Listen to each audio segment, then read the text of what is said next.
My headlights, guys, is not working. Opel Rekord 1990. I think it may be the 89 older version. But yes, my headlights are not completely working. When I say completely, I mean that the small park light and the side lamp here. So yeah, that's the problem I'm trying to solve. At the moment, my dims and brights are working. My indicators wasn't working. Indicators wasn't working because this green wire right there um, was broken or loose, so I had to solder it. It broke at a very awkward spot, as you can see right there by the brake booster.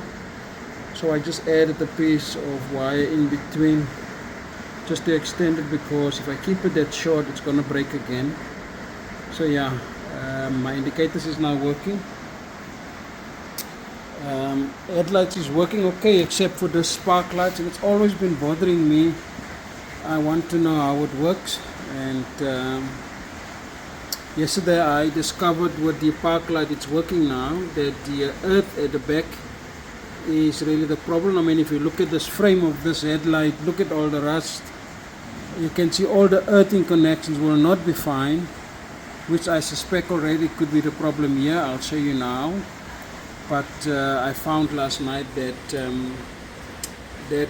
park lights earthing arrangement is awkward a bit, but then again, like with the years, the age, dust and rust and all those things, making the earth connection weak.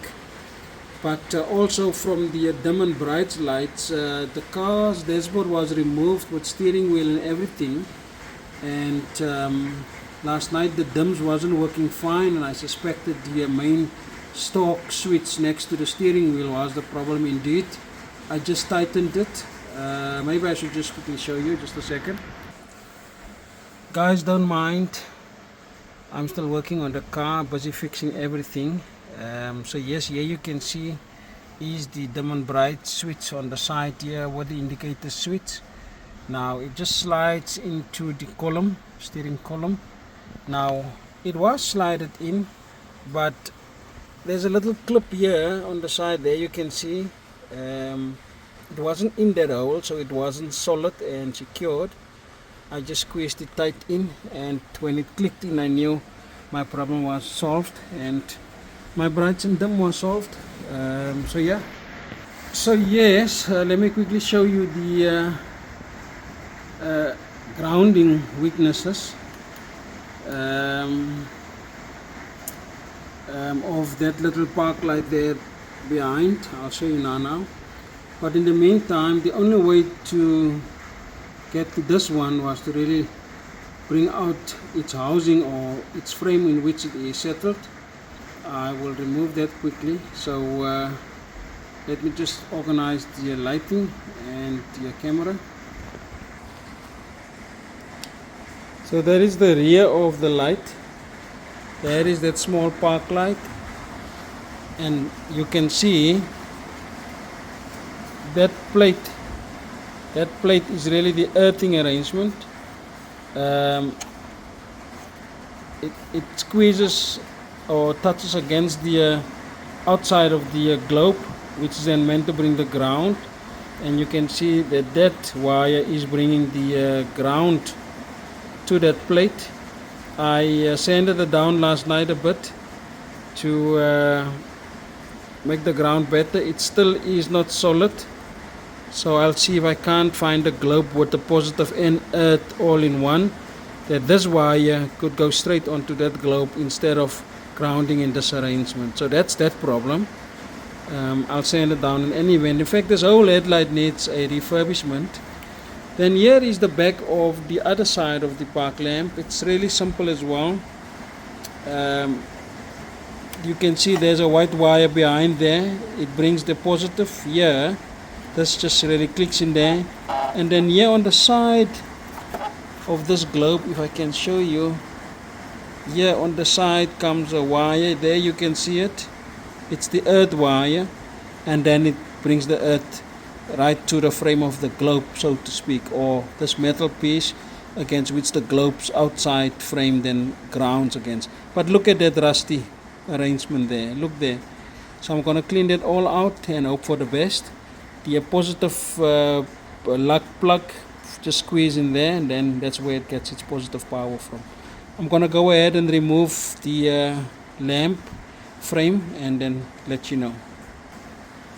So just guys, while I'm here at the back last night, I used a multimeter just to double check all my wires. So I used the continuity function. I hope you still know how to do that. To just check whether all the wires are fine. In other words, that it reaches from the front to the back, and wherever it travels, like that yellow wire here shouldn't be fine. Yeah, I wonder if I should quickly show you. I don't want to estimate your intelligence, but maybe just for the sake of the video,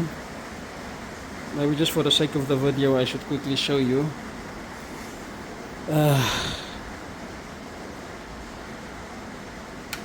That's how I knew that my wires are fine. In other words, it should then be the globe or something else. So you can see it's on the continuity setting here, the one with the sound, my favorite.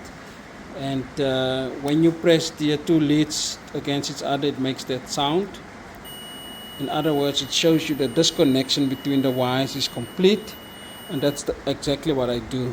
You know, that's my favorite test when I work with broken wires. In other words, so if you were to find if this yellow wire is okay, you would then, you know, test it from behind this yellow wire here. Let me see if I can do it.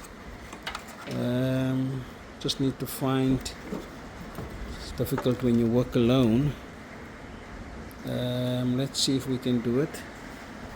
So there it is at the back of that yellow pin, and it's supposed to then, you know, when I touch here, can you hear?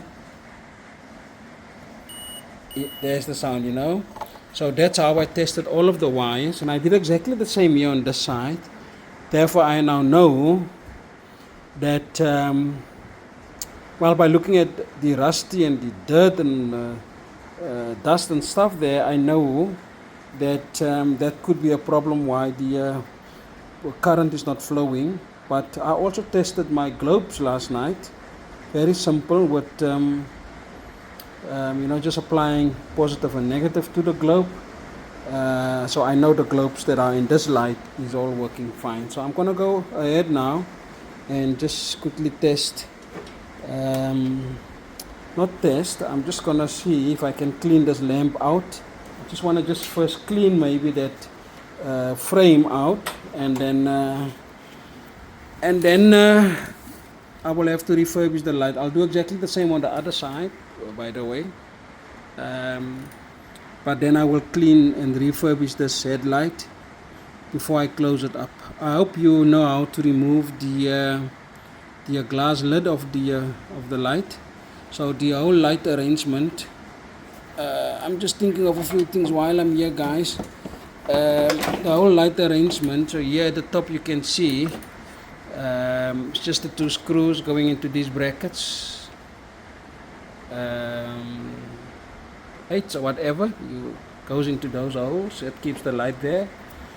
Normally at the bottom there's two little plastic clips that keeps the light spaced properly and correctly, but those things are getting lost so easily. Indicator light just slides here in on the frame of the main headlight. It just slides here. Mine is now in the wash. I'm busy washing the lens, and this is just from behind the indicator light lens. There's a glass cover here in front. Maybe I should quickly show you. So here's the indicator lens, and you see those these edges, it's two of them, clips, right word, really just slides through there, as you can see, slides in those gaps. Then the light is there. You just turn in the light fitting, you just turn into the hole, and there you go. That's the indicator. This is the headlight lens. So with its rubber seal that slides in that groove of the headlight frame,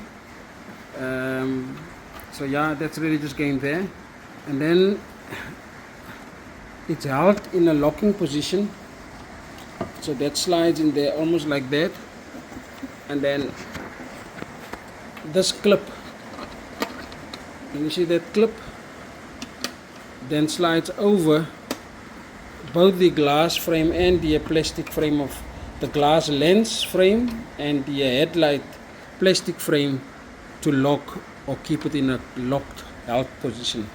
I think it's 2 at the top and 3 at the bottom. Very easily to remove, but yeah, so yes guys, that's just how the headlight disconnects and disassembles and also reassemble. The light is cleaner, much cleaner, but I'm gonna give it a proper clean still. I still see a lot of clean. I'm not finished yet, I just wanted to show you guys.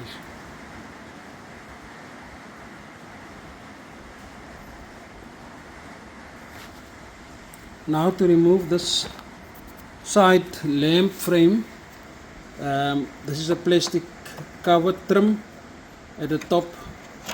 At the top that slides in that hole, in that gap. So slide that out, and here at the bottom it's also just a a groove on that plastic that unclips, and move that to the side. Then you will notice on this frame is this plastic mold or spot, which is then obviously to keep the light in position through that, so yeah, put that to the side. Obviously if it's like that on that side, it's exactly the same this side, so I just slide it out, and there is the light, guys. There is the light. Look at this. The light itself is what's a 90 model. It's 33 years old, guys. 34, almost 35 if this goes into the 1980s. This headlight is almost 35 years old now.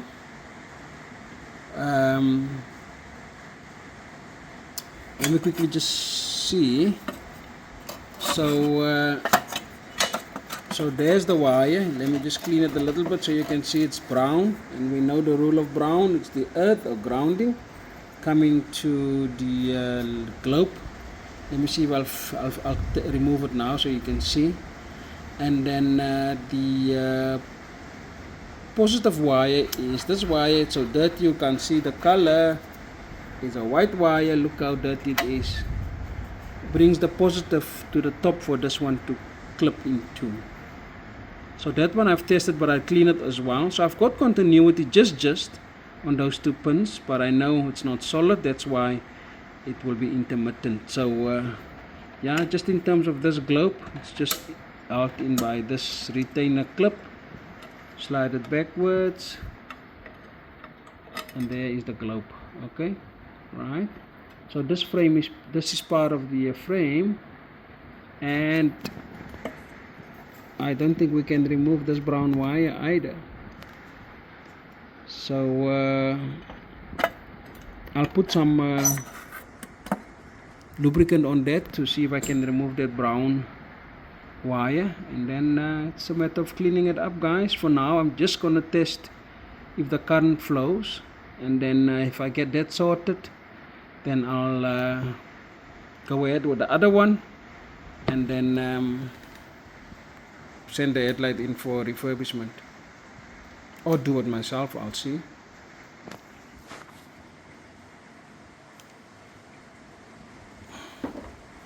Okay guys, I used a bit of D-Rust lubricant spray.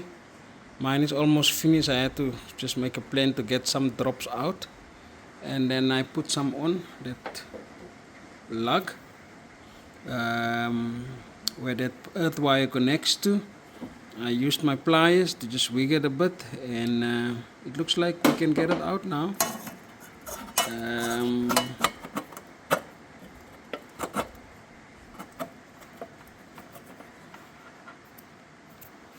All right, so there we have it now.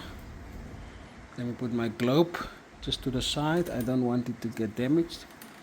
Here is this frame. Look at the rust, and there is that earthing arrangement.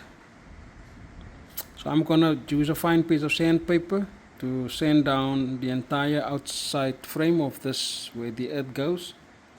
I'm gonna do the same with that plug. If I had my way, I would have replaced that clip, this one. If I had my way, I'll see if I can still do it, but otherwise I'll just sand it a bit, also clean it up and try. I'll keep you posted now.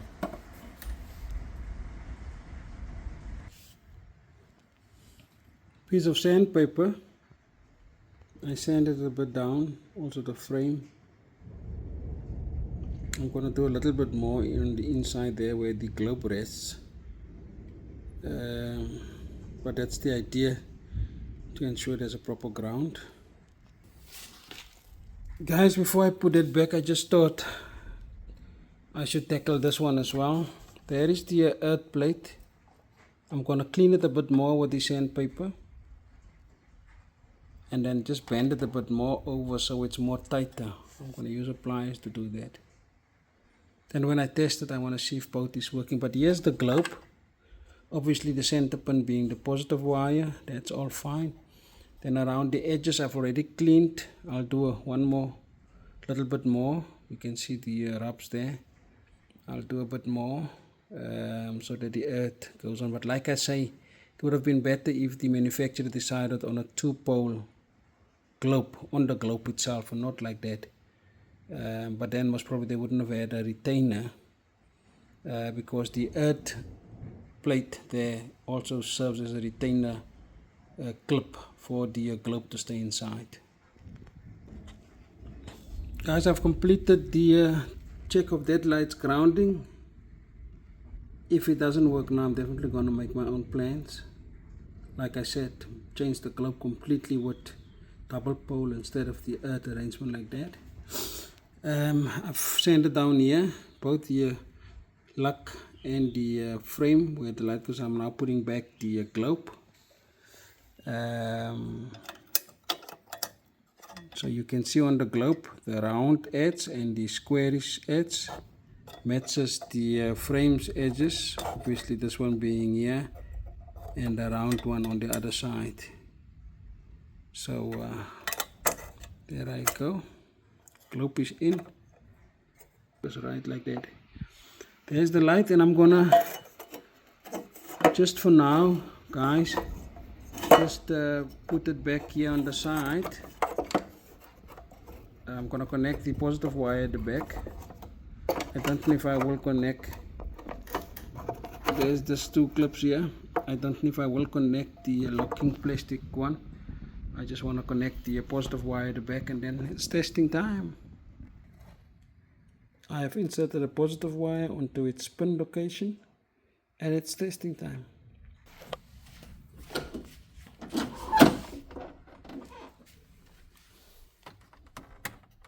Switching on parks. And what do I see? My park globe works. That one still not. It's still on the park position. Let's go ahead to lights, headlights. And by the way, that one is still working since last night. This is left hand side. So let's go ahead and check right hand side, this globe that we were working on. Okay, I'm going to my relay buzzer. My buzzer relay is still working, so headlights on, and I still have nothing on that globe. Okay, let's do dim and bright, and just yeah, I don't really want to walk up and down, but let's do dim and bright. It's still not showing. So inside the car is the light switch here, which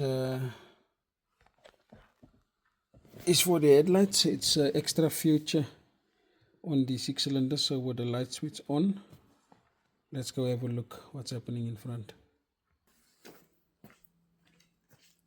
And both of them working.